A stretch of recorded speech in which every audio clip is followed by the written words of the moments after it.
por 2 kasama sina Anthony Taberna at Jerry Baha, Lunes hanggang Biyernes.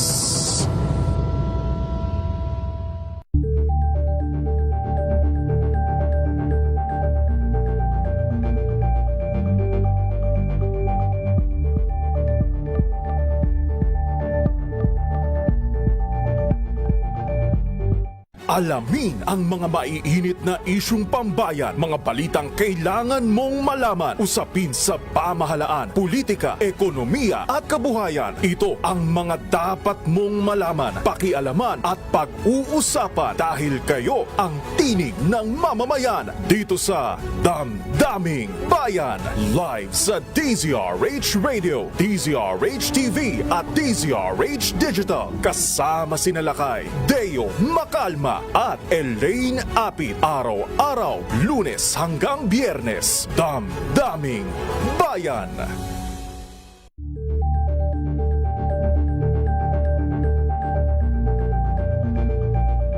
Tambalang Anthony Taberna at Jerry Baha ang gigising sa inyong umaga dahil lalatay ang humahagupit na diskusyon at komentaryo Lunes hanggang Biyernes sa 2x2.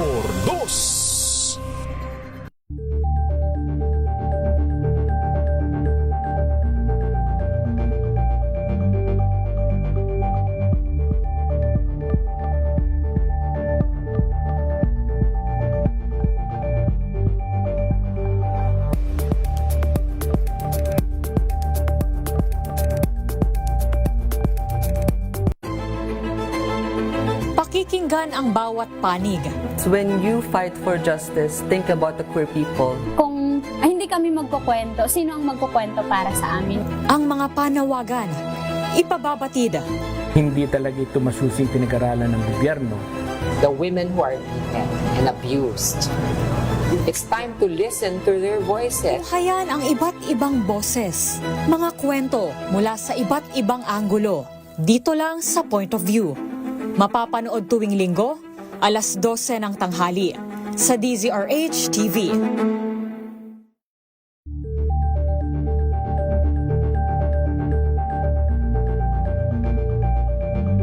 Maagang balitaan, maagang usapan sa mga issue at balita. Kasama si Kuya Angelo Palmones sa Magandang Umaga Pilipinas. Mula Lunes hanggang Biyernes.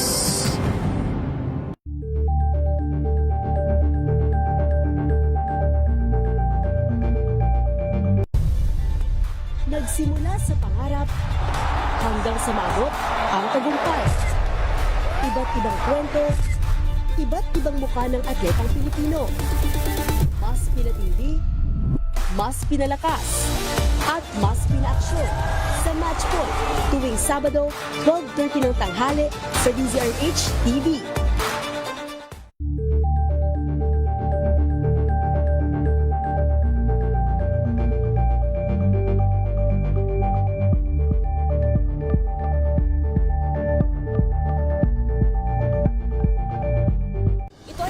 Naitalang 17 individual na ang kanilang naaresto. Ng Metro Manila Development Authority o MMDA ang No Contact Apprehension Policy o NCAP sa Metro Manila. Sa ang ilang mga dokumento ay peke.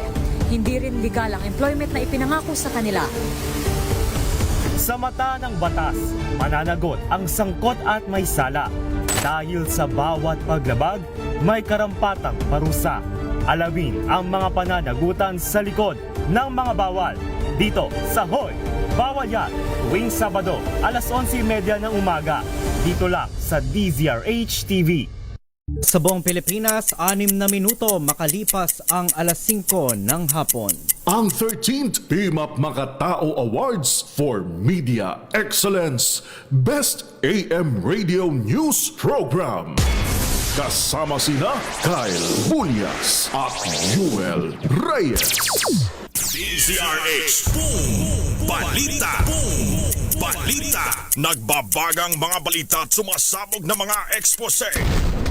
Naglalagablab na ulat ng mga mobile unit reporter. DZRH Boom Balita. Mainit, malaman, sagisag ng katotohanan. DZRH Boom Balita. Boom Balita.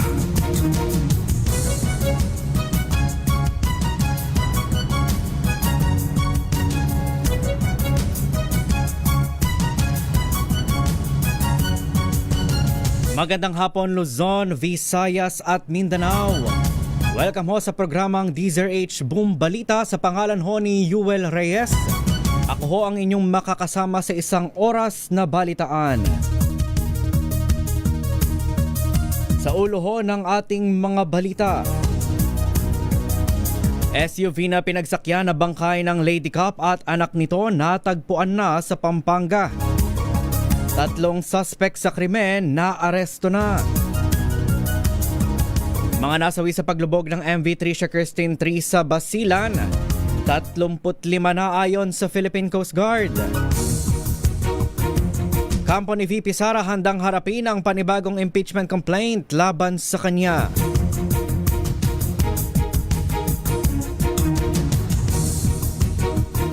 At anti-Apple policy mahigpit na ipatutupad ng Department of Interior and Local Government. At panibagong round ng oil price hike kasado sa unang linggo ng Pebrero.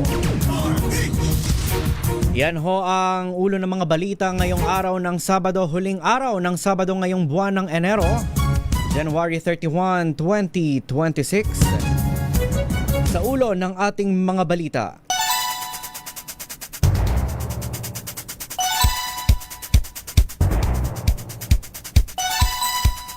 Arestado ang 3 suspect sa pagpatay kay Police Senior Master Sergeant Diane Marie Molienido at anak nitong si John Ismael. Ayon sa National Capital Region Police Office, naaresto ang suspects Biyernes ng gabi sa isang bahay sa Quezon City. Nakuha naman mula sa isa sa mga suspect ang cellphone ng babaeng biktima habang natagpuan sa Pampanga ang SUV na pinaniniwala ang pinagsakyan ng bangkay ng mag-ina. Unang iniulat na nawawala ang mag-ina noong January 19 na huling nakita sa Novaliches, Quezon City. Enero 24, natagpuan ang bangkay ni Molienido sa isang sapa sa Pulilian, Bulacan na may tama ng bala sa ulo. Habang nadiskubre naman ang katawan ng kanyang anak sa isang calamansi farm sa Tarlac. Balita. Boom Balita. Kaugnay ho niya, natagpuan na nga ng pulisya ang sports utility vehicle na umano'y ginamit sa pagtatapon ng bangkay ng isang Lady Cup at ng kanyang anak sa barangay Margot, Angeles City sa Pampanga. Ayon sa Police Regional Office 3, positibong itinuro ng isang suspect na ang nasabing sasakyan ang ginamit sa pagdadala at pagtatapon ng bangkay ni Police Senior Master Sergeant Diane Marie Molienido sa Pulilian, Bulacan at ng kanyang anak na si John Ismael sa Victoria, Tarlac. Ang sasakyan ay isang metallic gray na Toyota Fortuner na may temporary plate number at natagpuan sa Zakura Street, Deca Clark Homes. Sa ngayon, nagpapatuloy ang investigasyon ng kapulisan. Boom Balita. Boom Balita. Sa iba pa natin mga balita, 2 pang bangkay ang natagpuan sa karagatang bahagi ng Haji Mutamad, Basilan ngayong araw ng Sabado. Kinumpirma ni Mayor Arsina Nano ang pagka-recover sa bangkay ng isang lalaki na suot ang JCI shirt malapit sa isla ng Mataha at isa pang babae. Ayon sa Coast Guard District Southwestern Mindanao, ipinadala na ang isang barko na kukuha at magdadala sa mga labi sa Zamboanga City. Dahil dito, umakyat na sa 35 ang bilang ng mga nasawi sa lumubog na MV Tricia Christine 3. Boom Balita. Boom Balita. Nagpadala ang Philippine Coast Guard ng 3 barko at isang aircraft sa Bajo de Masinloc nitong Biyernes. Ito ay upang tiyakin ang kaligtasan na mahigit 40 hanggang 50 mga bangkang pangisda ng mga Pilipino sa lugar. Bahagi ito ng programang Kadiwa para sa bagong bayaning mangingisda na naglalayong suportahan at protektahan ang kabuhayan ng mga mangingisda sa West Philippine Sea. Sa kabila ng presensya ng mga barko ng China Coast Guard, nananatili ang PCG sa lugar upang ipagtanggol ang ating soberanya sa karagatan at karapatan ng mga mangingisdang Pilipino. Boom balita. Boom balita. Hindi kinababahala ni Finance Secretary Frederick Go ang pagbagsak ng gross domestic product growth ng bansa sa 4.4% para sa taong 2025. Ayon kay Go, bagamat bigo ang bansa na makamit ang GDP target, ay mas mataas pa rin ito kung ikukumpara sa global average na 2.9% at sa regional benchmark na 3.8%. It ni Finance Chief, ang 2025 GDP growth ay hindi maituturing na economic disaster dahil nananatili pa rin daw na buo ang macroeconomic fundamentals na nagtutulak sa mas mabilis na paglago ng ekonomiya. Boom balita. Boom balita. Sa iba pa natin mga balita, nilinaw ng Malacanang na walang nakatakdang cabinet reshuffle sa administrasyon ni Pangulong Ferdinand Marcos Jr.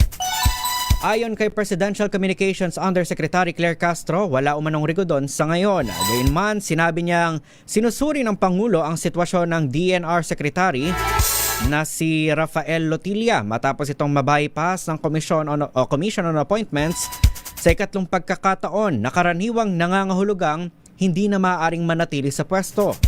Tinanong din si Castro hinggil sa pahayag ni Senator Rodante Marcoleta tungkol sa dumaraming ahensya ng pamahalaan na pinamumunuan ng mga kalihim na nasa acting capacity lamang. Tiniyak din ng Malacanang na agad na isusumite sa Commission on Appointments ang mga pangalan ng mga itatalagang opisyal upang matugunan ang issue ng mga acting secretary. Boom balita. Boom balita. Ipinag-utos din ni Pangulong Marcos ang pagmamonitor sa mga ahensya ng pamahalaan at kanilang proyekto kada 2 linggo. Ginawa ni PBBM ang direktiba sa naging pulong nito kasama kanyang economic team sa Malacanang. Ayon kay Palace Press Officer Claire Castro, layo ng hakbang na ito na matiyak na tama ang isinusumiting report ng mga ahensya hinggil sa progreso ng kanilang mga proyekto. Kasabay nito, nagbabalaan niya si Pangulong Marcos na posibleng mapatalsik sa pwesto ang sino mang magtatangkang magpeke ng mga report. Sa ngayon ay tinututukan pa ng administrasyon ang pagpaplansya sa magiging mekanismo ng naturang bi-weekly check sa mga ahensya ng pamahalaan. Boom balita. Boom balita. 14 na minuto makalipas ang alas 5 ng hapon. Handa ang kampo ni Vice President Sara Duterte sa anumang panibagong impeachment complaint na ihihahain laban sa kanya oras na mapaso na ang 1-year bar rule sa buwan ng Pebrero. Ayon kay VP Sara, todo paghahanda na ang kanyang mga abogado na aniyay hinar niya noon pang 2023 nang ihayag ng isang mambabatas na maghahain sila ng impeachment case laban sa kanya. Giit ni VP Inday, kung hindi man makapaghain ng impeachment ngayong taon, ay tiyak na tatangkain ito muli sa susunod na taon hanggang sa matapos ang kanyang termino. Matatandang ibinasura ng Korte Suprema nitong Huwebes ang apela ng Kamara na baliktarin ang July 2025 ruling nito na nagdedeklara sa Articles of Impeachment ni Duterte bilang unconstitutional. Boom balita. Boom balita. Samantala, muling umapela ang kampo ni dating Pangulong Rodrigo Duterte sa International Criminal Court Pre-Trial Chamber para baliktarin ang nauna nitong desisyon na tanggihan ang interim release ni dating Pangulong Duterte. Sa 6 na pahinang dokumento na isinumiti ng kampo ni Duterte, pinunan nito ang hindi pagtanggap ng pre-trial chamber sa ipinasa nilang medical report ng dating Pangulo. Malinaw aniyang nakasaad dito na lumalala ang kondisyon ng kalusugan ni Duterte, partikular ang kanyang cognitive condition. Una rito ay dineklara ng ICC na may kakayahan ang dating Pangulo na lumahok sa pre-trial proceedings kaugnay sa kasong crimes against humanity at tinanggihan din ito ang hiling ng defense team na indefinite adjournment. Kaugnay nito aarangkada na sa February 23 ang confirmation of charges ng dating Pangulo. Boom balita. Boom balita. Inatasan ng DILG ang lahat ng tanggapan nito at mga local government unit na alisin ang pangalan at larawan ng mga public official sa mga government-funded na mga proyekto. Sa kuutosang inilabas ng DILG, mahigpit ng ipinagbabawal ang paglalagay ng pangalan, muka, logo, initials, color motif, slogan o anumang simbolo ng mga politiko sa mga project signage, markers at tarpaulins na pinondohan ng pera ng taong bayan. Giit ng DILG, ang mga programa ng gobyerno ay mula sa pera ng mga taxpayer kaya hindi dapat ginagamit ang mga ito bilang personal billboards o para sa political credit bragging. Kaugnay nito, pinatitiyak ng DILG sa mga office head na susunod ang kanilang mga nasasakupang unit sa nasabing kautusan. Balita. Boom Balita. Sa iba pa natin mga balita, iniimbestigahan ng Bureau of Fire Protection of BFP ang alegasyon na may miyembro umano nito ang nagbigay ng go signal sa mga volunteer firefighter upang kumuha ng mga bote ng alak para mula dyan sa nasunog na Lander Superstore sa Quezon City.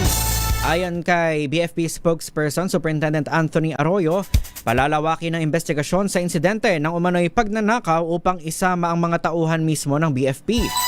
Batay sa investigasyon, ikinanta ng isang volunteer na inaakusahan sa looting na pinayagan umano sila ng isang personal ng Quezon City Fire District na pumasok sa loob ng tindahan at kunin ang mga bote. Samantala, tiniyak ng pamahalaang lungsod ng Quezon City ang tulong sa mga empleyadong naapektuhan ng sunog. Ayon sa city government, makatatanggap sila ng financial assistance sa ilalim ng Alagang QC program. Ito yung mga empleyadong pansamantalang nawala ng hanap buhay at gayon din handa rin silang tumulong sa patuloy na investigasyon. Balita. Boom Balita. Samantala, bad news ho sa ating mga motorista. Nakaambang tumaas muli ang presyo ng mga produktong petrolyo sa susunod na linggo. Ayon sa Department of Energy Oil Industry Management Bureau, inaasahang tataas ng humigit kumulang 10 centavos ang kada litro ng gasolina. Samantala, nasa 45 centavos naman ang posibleng maging taas presyo sa kada litro ng kerosene, habang humigit kumulang 85 sentimo ang posibleng increase sa kada litro ng diesel. Ang naturang price adjustment ay bunsod ng supply disruption sa Estados Unidos.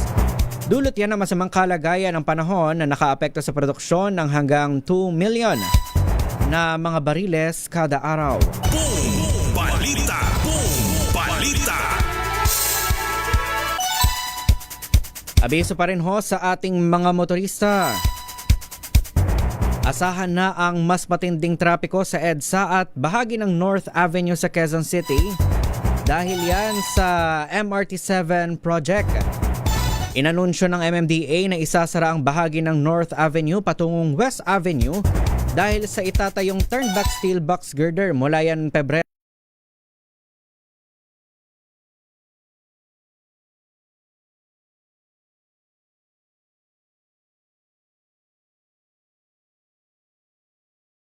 Closure sa dalawang lane ng EDSA Cubao hanggang Balintawak mula yan February 1 hanggang May 8 at Balintawak to Cubao naman mula February 15 hanggang May 18.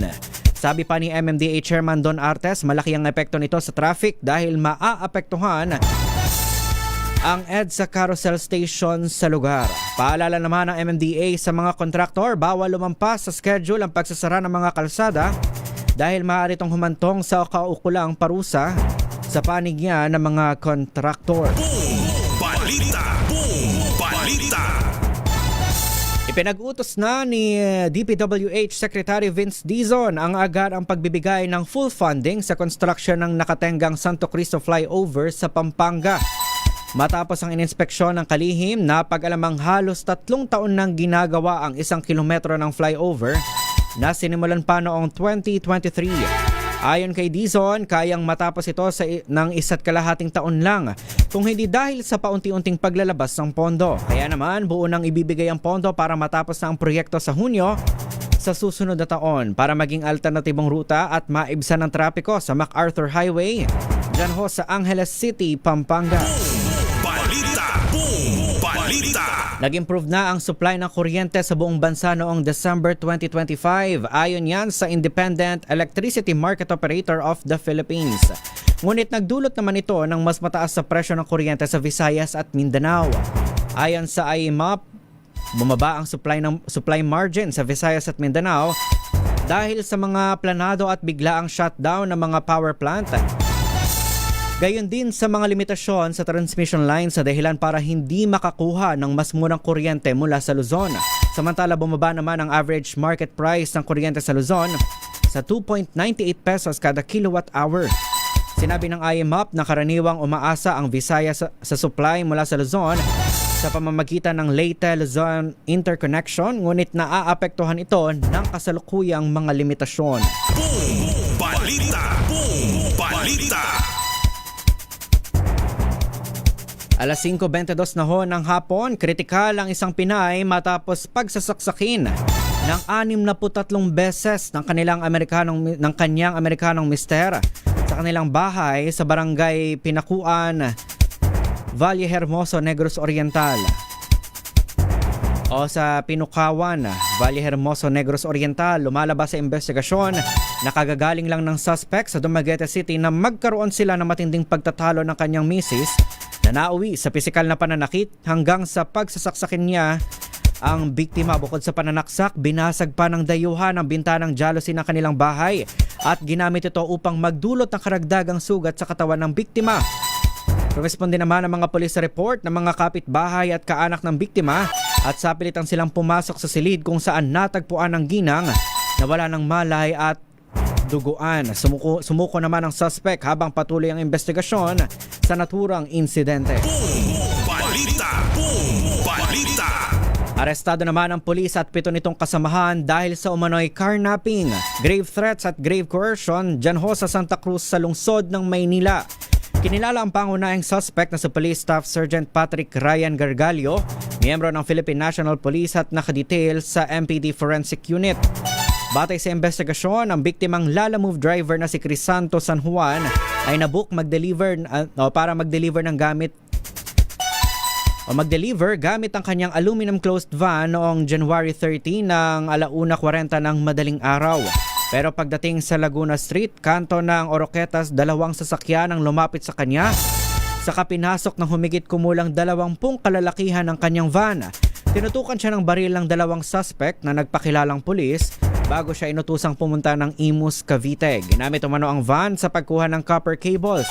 Nakalaunay inilipat sa ibang sasakyan sa Muntinlupa at nang tumakas na ang mga suspect, nagreklamo na ang biktima sa pulisya. Naaresto si Gargalio at iba pang mga suspect kabilang ang ilang menor de edad matapos ang hot pursuit operation habang isang suspect pa ang pinaghahanap. Boom Balita! Boom Balita! Sa iba pa nating mga balita, patuloy na binabantayan ng Coast Guard District Southern Tagalog, Bureau of Fire Protection, local government units at ng FIVOX ang grass fire na sumiklab sa timog silangang bahagi ng Taal Volcano Island ngayong araw. Sa ngayon, wala namang naitatalang sugatan sa grass fire habang patuloy ang pagpapatrolya ng Maritime Patrol Assets ng PCG upang matiyak na walang individual, barko o mga unauthorized personnel ang makalalapit sa nasusunog na bahagi ng isla. Hindi rin muna nagsagawa ng pag-aapula ng sunog ang otoridad dahil sa posibleng panganib o unnecessary hazard sa makakaharap ng mga responder. Nananatiling naka-heightened alert ang PCG at kaukulang ahensya sa naturang insidente para matiyak ang kaligtasan ng lahat. Boom Balita! Boom Balita! Samantala, tiniyak naman ng Bureau of Quarantine na wala pang naitatalang kaso ng Nipah virus sa Pilipinas. Pero ayon sa BOQ, patuloy ang masusing screening at monitoring lalo na sa mga international travelers na dumarating at dumadaan sa mga port at paliparan sa bansa. Kabilang sa screening ang thermal scanning, health declaration sa e-travel system at obserbasyon ng mga train spotters. Samantala, wala pa umanong dagdag na travel restrictions, ngunit siniguro ng BOQ na regular na ipinatutupad ang border surveillance sa lahat yan ng international airport at seaport. Boom Balita! Boom Balita! Samantala, umarangkada na ngayong araw ang early registration para sa mga mag-aaral ng pagpublikong paaralan sa buong bansa. Ayon sa Department of Education o DepEd, tatagal ang maagang pagpapatala hanggang sa February 27. Saklaw ng early registration ang mga batang papasok sa kindergarten, grades 1, 7 at 11 para yan sa school year 2026-2027.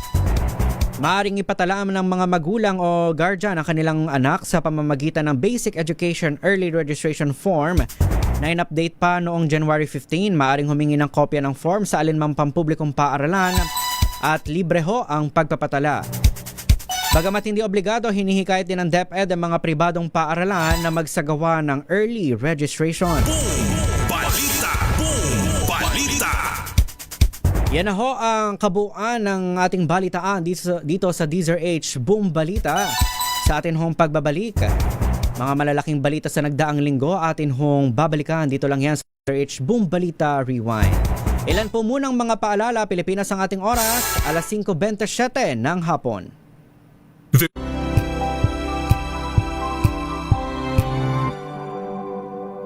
Tinesting, sinuri, siniyasan. Ang resulta? Super effective ang Shield sa pagpatay ng bakterya at virus. Shield Antibacterial Soap. Believe ang mga eksperto sa Philippine Nurses Association. At si Mami. Tiwala ako sa Shield. Shield Antibacterial Soap. Napatunayang mabisa. Ang mga nurse, tiwala. ACS. Galing-galing mo. Smart dishwashing paste ko. Pritong ulam na masebo. Plato o kaldero. Tanggaling for everyday. Ganyan pag smart ang dishwashing paste. May double tanggaling formula. Tanggalang sebo. Tanggalang bakterya. Pahit para walang pahit. Linis fantastic sa metal at plastic. Number 1 ko to. Tanggaling-galing mo. Smart dishwashing paste. ACS. Sa lahat ng bagay, simula pa lang, siguraduhing max protection na. Kasi pag kulang ang proteksyon, baka madaling masira. Sa ngipin, dapat may max protection din. Max Alaga ng unique toothpaste. With Max Protect formula, helps stop cavities before they start, while keeping breath fresh. Try unique maximum fluoride protection. Para Max Alaga, Max Protektado. ACS. Wow, ang saya. Isang barangay na labada, puro mancha pa. Goodbye, pahinga. Mommy, isang laba lang yan sa Pride Bar Blue. May powerful stain-away enzymes na malupit sa dumit mancha. At di masakit sa kamay. Isang laba lang yan. Hello, pahinga. Hello, Pride Bar Blue. ACS. May nagbago. May arte. May budget. Akala nyo lang yon. So solid. White Rose Papaya. Wow, White Rose. White Rose Papaya. Wow, White Rose. White Rose Papaya. May glow up with a White Rose Papaya. White Rose Papaya. May puti power times 2 kasi may papaya at niacinamide. May shea butter and tea tree oil pa. Kutis sulit ang glow up. Glow up with a White Rose Papaya. White Rose Papaya. Kutis sulit ang glow up. ACS. Amoy forever. Amoy LQ. Amoy New Kalat Berry Blooms. Amoy kalat, amoy good vibes. Let us unbox MX3 capsule. Each box has 60 vegetable capsules that tested and proven to help reduce pain discomfort. 2 capsules daily with healthy diet and exercise. MX3. Tunay, natural, at original.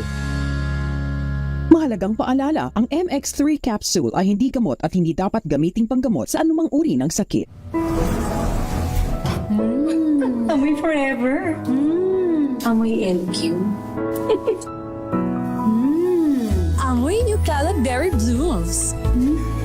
Amoy kalat, amoy good vibes.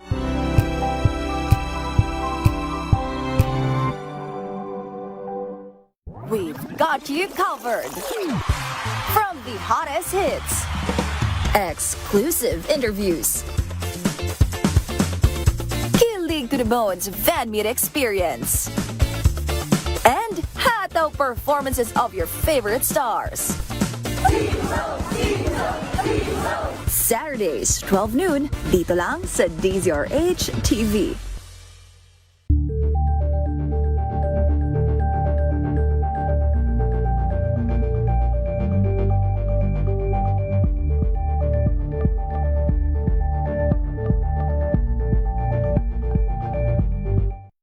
ka ba sa maraming bagay?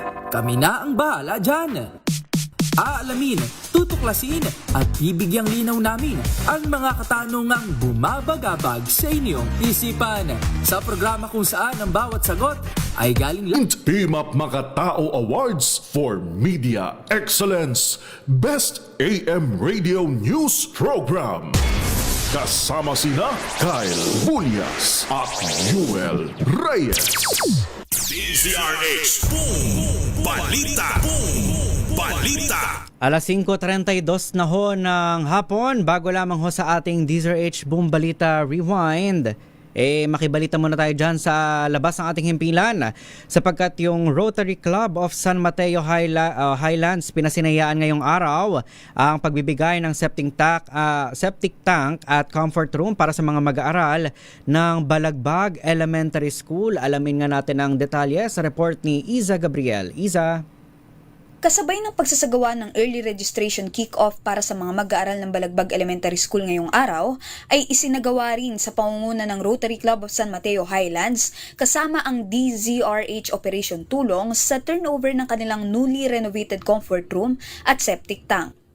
Bagamat liblib at mahirap ang daan dahil sa lubak-lubak nitong kalsada, ay nakakatuwa dahil pagdating natin sa lugar kanina ay agad tayong sinalubong hindi lamang ng mga mag-aaral na magpapa-enroll ngayong araw kung hindi pati na rin ng kanilang mga magulang.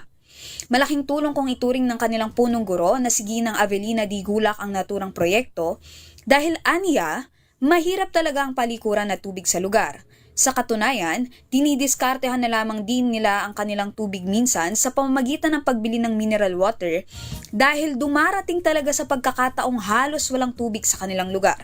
Kaya naman, labis ang kanilang pasasalamat sa Rotary Club of San Mateo Highlands sa pangunguna ni United Chosen President Lerma Membrano sa muling pagsasaayos ng palikuran ng paaralan na malaking bagay para sa humigit kumulang 232 mga mag-aaral nito. Itunuturin nitong pamanang proyekto na kung saan inaasahang makakatulong upang lalo pang mapabuti, maging aktibo, malinis at malusog ang bawat mag-aaral na Rizaleños. Ito si Iza Gabriel para sa DZRH, una sa Pilipinas, una sa Pilipino. Maraming salamat, Iza Gabriel. Bago pa rin sa ating rewind, magandang hapon muna kina Miggy Falier Villa, kay Alberto Loreno sa ating mga Facebook viewers at listeners. Magandang hapon din ho kay Gloria Lunasin, kay Hermogenes Cardenas, kay Kuyang Alberto Loreno, ay nabanggit ko na pala siya. Sina Kuyang Trisan Wyatt Gulay, magandang hapon din kay Lay Pujeda at of course kina Mamat Papa Jan sa Cabuyao, Laguna. Eto na, mga malalaking balita ating hong babalikan, ating hihimayin. Dito lang yan sa DZRH Boom Balita Rewind.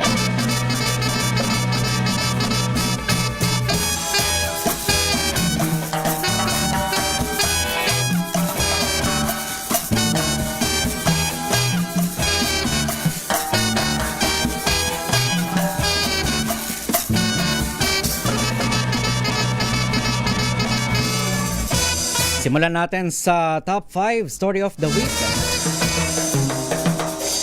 Katulad ho na nabanggit ho kanina, asahan ho ang mas matinding trapiko dyan ho sa EDSA at sa bahagi ng North Avenue sa Quezon City dahil po yan sa MRT7 project. Inanunsyo ng MMDA na isasara ang bahagi ng North Avenue patungong West Avenue dahil sa itatayong turnback steel box girder. Mula ho yan sa February hanggang May 19 tuwing alas 10 ng gabi hanggang alas 4 ng umaga. Bukod dito magkakaroon ho ng 24/7 road closure. Diyan naman sa dalawang lane ng EDSA Cubao hanggang Balintawak mula February 1 hanggang May 8 at Balintawak hanggang Cubao mula naman sa Feb 15 hanggang May 18. Sinabi ni MMDA Chairman Don Artes na malaki ang epekto nito sa trapiko dahil maaapektuhan din ang operasyon ng EDSA Carousel Station sa lugar. Paalala naman ng MMDA, bawal lumampas sa schedule ang pagsasara ng mga kalsada dahil maaari itong humantong sa kaukulang parusa sa panig ng mga kontraktor. Kaya sa mga motorista ho na nagagawi sa nabanggit na mga kalsada, especially dyan ho sa bahagi ng North Avenue hanggang patungong West Avenue, yung mga bumabiyahe ng gabi. Specifically, tuwing alas 10 ng gabi hanggang 4 a.m. Planuhin nyo hong maigay ang inyong magiging ruta at kung posible ay sa mga alternate routes na lang kayo dumaan upang hindi ho kayo maabala.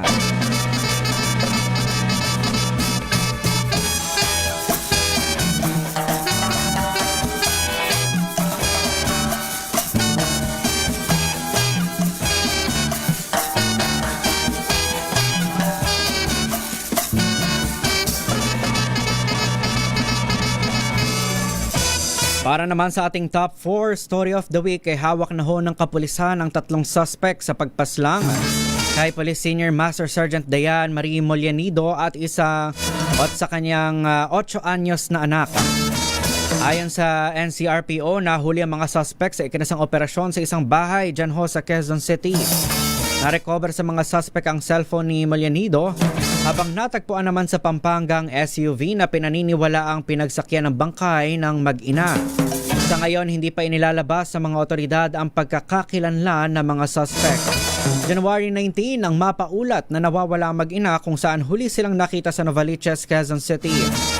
January 24 naman, natagpuan ang bangkay ni Molianido sa isang sapa sa Pulilan, Bulacan na may tama ng bala sa ulo at nadiskubre naman ang katawan ng kanyang anak sa isang calamansi farm sa Tarlac.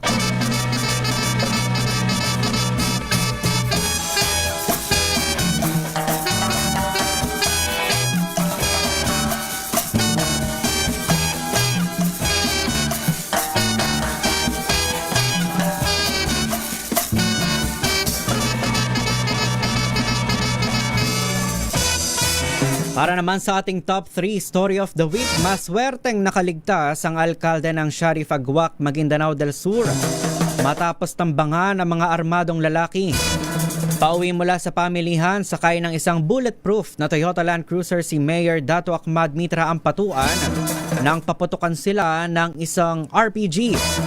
4 sa mga hinilalang suspect ang napatay sa isinagawang hot pursuit operation na natunton ng mga otoridad sa tulong na rin ng mga testigo. Ayon naman kay Anwar Quit Emblawa, Executive Secretary ni Ampatuan, bago ang insidente ay 3 beses nang nalagay sa alanganin ng buhay ni Ampatuan noong taong 2010, 2014 at 2019. Kung saan nagtamo pa ito ng sugat mula sa huling 2 pag-atake. Mariin namang kinondena ni Pangulong Bongbong Marcos Jr. ang nangyaring pananambang sa alkalde. Ayon kay Palace Press Officer Claire Castro, agad na inatasan ni Pangulong Marcos ang DILG at Philippine National Police na aksyonan ang naturang insidente na niya'y naganap sa kabila ng una ng panawagan ng presidente para sa pagkakaisa sa Bangsamoro Autonomous Region in Muslim Mindanao. Samantala, balik trabaho na rin aniya si Mayor Ampatuan sa kabila ng naranasang panibagong pagtatangkas sa kanyang buhay.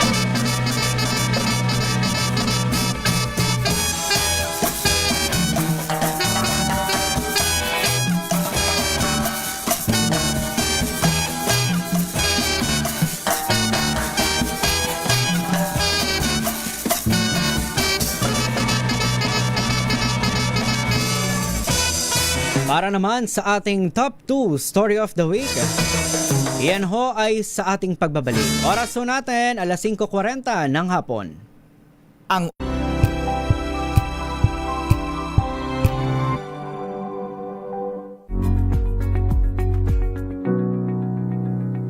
This portion is brought to you by ACS Manufacturing Corporation, ISO certified, maker of world-class quality Pride detergent.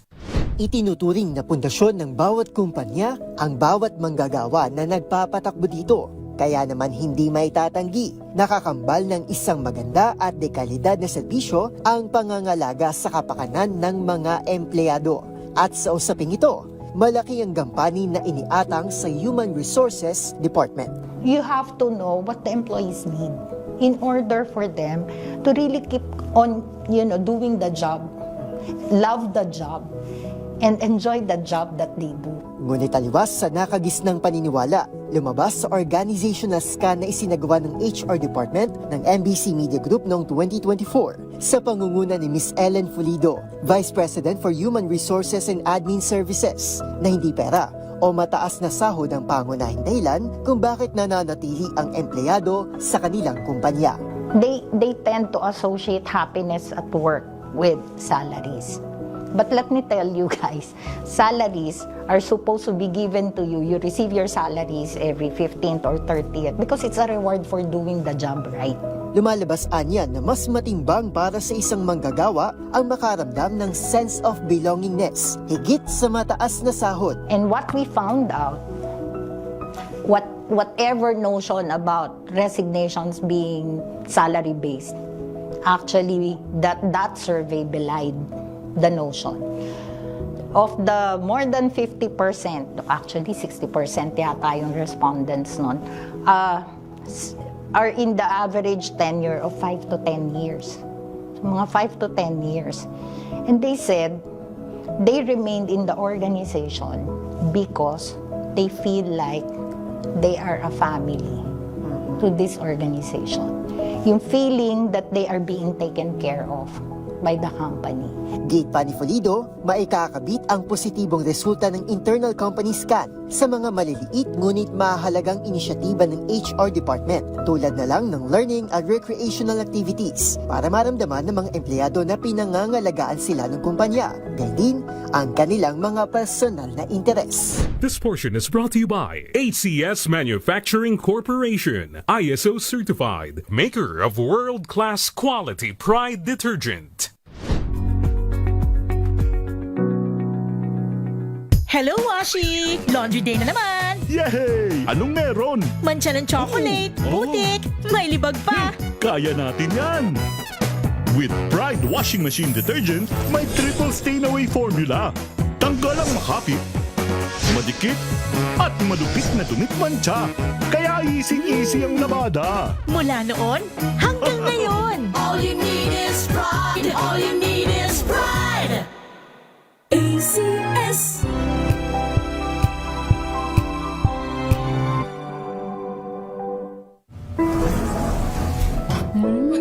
Amoy forever. Amoy LQ. Amoy New Cala Berry Blooms. Amoy Cala, amoy good vibes.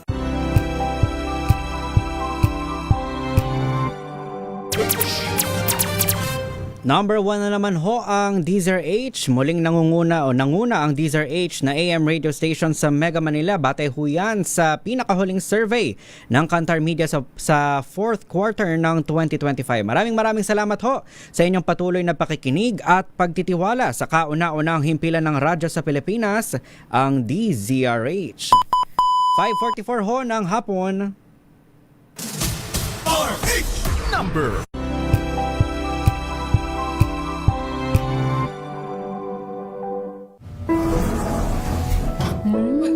Amoy forever. Amoy LQ. Amoy New Cala Berry Blooms. Amoy Cala, amoy good vibes.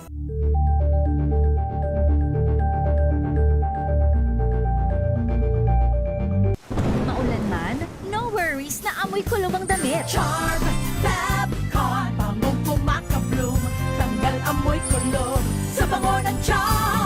Kaya gamit ko, Charm Fabcon with Bloom Fresh technology. Kills 99.9% of kulob-causing bacteria. May aroma burst pa of thousands of flowers and berries. Ang sampay sa loob, no amoy kulob. Bangong pumakabloom sa charm. Charm Fabcon. ACS.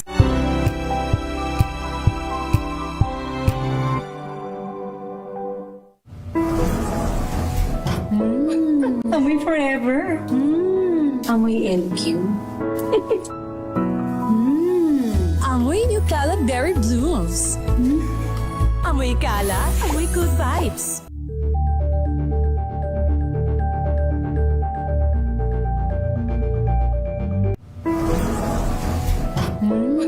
Amoy forever. Amoy LQ. Amoy New Cala Berry Blooms. Amoy Cala, amoy good vibes.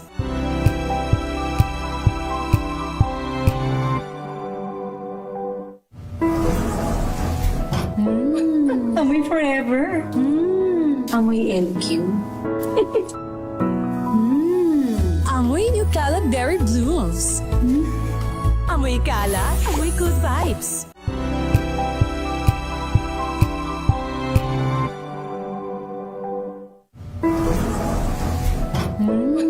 Amoy forever. Amoy LQ. Amoy New Cala Berry Blooms. Amoy Cala, amoy good vibes.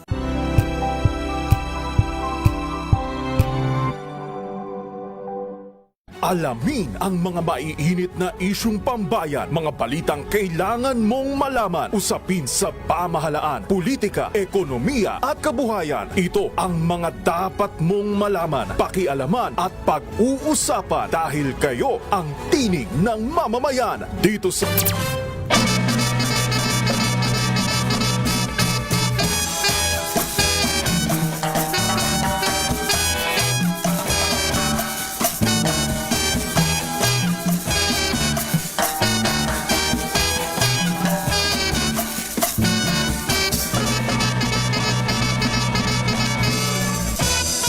Para ho sa ating top 2 story of the week dito sa DZRH Boom Balita Rewind. Umakyat na nga sa 35 ang bilang ng mga nasawi sa paglubog ng Rorona MV Tricia Kirstine sa Basilan. Ayon ho sa Philippine Coast Guard, 4 na bangkay pa ang narecover ng mga otoridad sa karagatang sakop ng Balok-Balok Island. Samantala, 316 naman ang bilang ng mga survivor. Kaugnay ho nito, sinuspende na nga ng Department of Transportation ang operasyon ng buong passenger fleet ng Allison Shipping Lines kasabay ng pag-arangkada ng full-blown investigation dito. Inatasan na ho ni Acting Secretary Giovanni Lopez ang Maritime Industry Authority na magsagawa ng safety audit at inspeksyon sa naturang kumpanya. Pinagsusimite rin ng Marina ng Maritime Safety Audit ng buong domestic fleet sa Pilipinas. Tiniyak naman ni Lopez na mapapanagot ang sinumang mapapatunayang may sala sa naturang insidente sa panigman niya ng pamahalaan o sa naturang shipping company.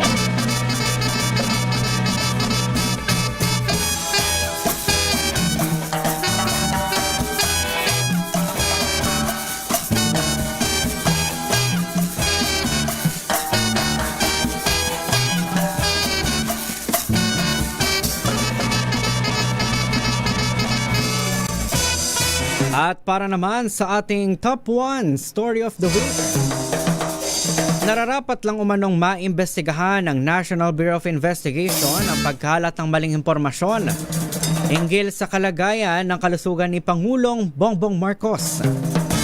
Sa press briefing, muling binigyan diin ni Palace Press Officer Claire Castro na hindi dapat ginagawang biro ang kondisyon ng kalusugan ng Pangulo. Kaya naman, inaasahan ng palasyo na kikilos ang NBI para matukoy ang pinagmula ng pekeng medical document at kung sino ang nasa likod ng pagpapakalat nito. Ayon kay Castro, walang direktang utos sa NBI pero kumpiyansa ang Malacanang na agaran nitong aksyonan ng ahensya.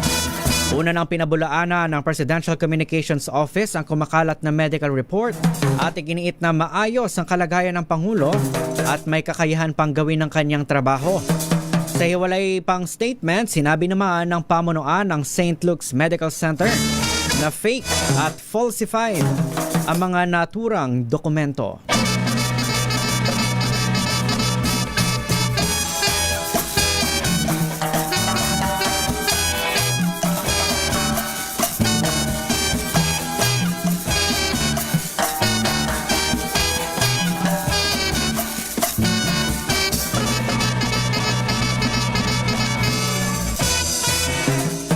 Yan na ho ang mga pinakamalalaking balita nitong nagdaang linggo atin huyang binalikan. Ating hinimay dito pa rin sa DZRH Boom Balita Rewind.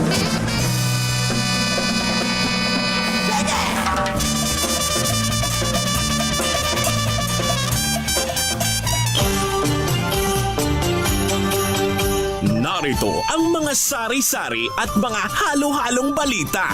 Balitang showbiz, balitang sports, balitang pangkalusugan, balitang karumal-dumal, balitang kahindik-hindik, at balitang nakakatuwa. Dito lamang sa ating Mga Chapsuy na Balita. Mga Chapsuy na Balita.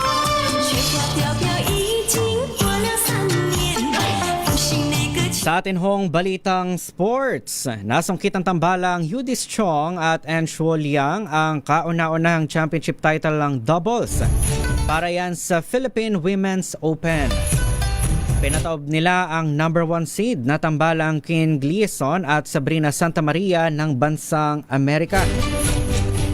Ayon kay Chong, bagamat hindi ito ang kanilang unang championship title, special pa rin sa kanila ang panalong ito, gayong ito ang kauna-unahang tournament na ginanap sa Pilipinas. Samantala, kasado naman ngayong hapon ang finals ng women's singles kung saan maghaharap sina Donna Vekic ng bansang Croatia at Camila Osorio ng Colombia. Chapsuy na Balita. Chapsuy na Balita. At sa balitang showbiz, matapos ang 6 na taong hiatus, balik sa pageant scene si Miss Universe Philippines 2020 first runner-up, Bella Ismael. Sa ikalawang pagkakataon, sasabak si Ismael para masungkit ang MUPH title. Opisyal lang itinalaga bilang kinatawa ng Taguig City ang beauty queen sa ginanap na sashing ceremony kanina. Ayon kay Ismael, nakatulong sa kanyang growth bilang isang queen at babae ang lumipas na 6 na taon. Isa si Ismael sa mga standout noong taong 2020. Pero bigo siyang masungkit ang corona na napanalunan naman ni Miss Universe Philippines 2020 Rabia Mateo. Chapsuy na Balita. Chapsuy na Balita. At para naman sa ating kakaibang balita, isang tatay sa France binigyan daw ng kanyang mga katrabaho ng halos 1 taong leave credits para alagaan ang may sakit na anak. Alamin nga natin ang detalye sa kakaibang balita ni Miss Jackie Resho. Jackie. Isang ama sa France ang nakatanggap ng 262 o halos 1 taon na paid leave para kanyang maalagaan ang anak niyang babaeng may sakit. Naubos na rin kasi ang paid leave ng lalaki sa kanyang kumpanyang pinapasukan simula nang ma-diagnose ng leukemia ang kanyang 5 taong gulang na anak na babae. Kinailangan niya noong manatili sa ospital para sa mga operasyon gaya ng chemotherapy para sa kanyang anak, kaya nagamit na niya lahat ng kanyang leave. Nang malaman naman ng kanyang mga katrabaho ang problema ay hindi nag-atubili ang mga itong i-donate ang kanilang mga leave or recovery credits sa kanya. Sa ilalim kasi ng batas ng France, maaari mong ilipat ang iyong credits sa iyong mga kasamahan na posibleng nangangailangan nito. At dahil na nga sa kagustuhang makatulong sa lalaki, ay ginawa ito ng kanyang mga katrabaho para mabantayan at maalagaan ang kanyang anak nang hindi na namumroblema sa posibleng kawalan ng trabaho at financial instability. At yan ang aking kakaibang balita. Ito si Jackie Resho ng DZRH, una sa Pilipinas, una sa Pilipino. Chapsuy na Balita. Chapsuy na Balita. Maraming salamat, Jackie Resho. Magandang hapon po sa ating mga viewers at listeners sa ating Facebook Live. Kay Kuyang Denver de los Reyes, good afternoon. Kay Kuya Anthony Abrenica at kay Leticia Naval, good evening. Watching from Tabawan, Marasbaras, Tacloban City. At sa ating YouTube Live, hanapin natin kung sino yung mga nakatambay sa ating YouTube. Sa mga nais hong, sa mga nakikinig sa radyo, kung nais yung mapanood ang aming programa, bisitahin nyo lamang ho ang aming Facebook Live sa aming mga official Facebook page via DZRH News at DZRH News Television. Meron din ho kaming YouTube Live via DZRH News Television. At of course, mapapanood din sa inyong mga cable channel nationwide. Ayan, magandang gabi ho kina Teresita Atienza, kay Kuya Michael Hardiniano. Ayan, kina sino pa? Ayan, si Kuya Antonio Carrasco. Yan.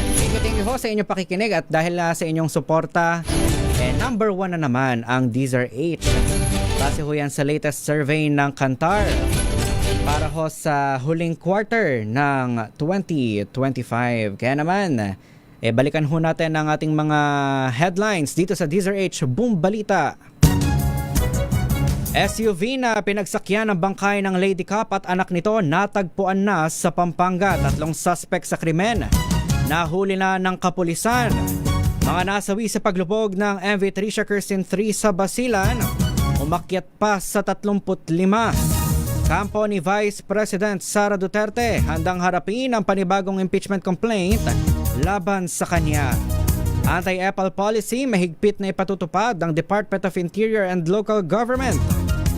At panibagong round ng oil price hike kasado sa unang linggo ng Pebrero. Yan na ho ang kabuuan ng ating balitaan dito sa DZRH Boom Balita. Sa pangalan ho ng buong pwersa ng DZRH News, kasama ho ang ating radio at TV Tech. At of course, ang aking partner dito sa programa, si Yuel Reyes. Ako ho ang inyong nakasama. Ito ho si Kyle Bulias ng DZRH. Una sa Pilipinas, una sa Pilipino. Makakasama niyo po ulit ako mamayang alas 7 ng gabi hanggang alas 7:30 ng gabi. Diyan lamang ho sa Hanap Buhay Diaries. Susunod na po ang programang Spotlight with Sister L. Oras ho natin, 5:57 ng hapon.